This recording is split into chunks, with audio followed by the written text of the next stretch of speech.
সামনে দুর্গাপূজা আসতেছে, আমি হিন্দুদেরকে বলবো মহা উৎসবে আপনাদের ধর্মীয় অনুষ্ঠান পালন করুন, আরো ভালোভাবে পালন করুন।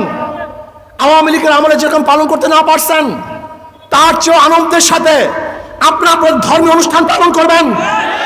যদি প্রয়োজন হয় আমরা আপনাদেরকে ছায়ার মতো রাখবো, আপনাদেরকে আমরা সাহায্য করব, সহযোগিতা করব। কোনো অবস্থাতেই মুসলমান কোনো ধর্মীয় প্রতিষ্ঠানের উপরে, কোনো মন্দিরের উপরে আক্রমণ করতে পারে না। আমি চাই বাংলাদেশে আগামীতে হিন্দুদের ধর্মীয় উৎসব পালিত হবে, যেখানে সমস্ত মুসলমান সজাগ থাকবে যেন কেউ কোনো অবস্থাতেই তাদের উপরে আক্রমণ করতে না পারে। কিন্তু মনে রাখতে হবে ধর্মীয় অনুষ্ঠান হিন্দুদের উৎসব কিন্তু সবার না। যাদের ধর্ম, যাদের উৎসব, তাদের উৎসব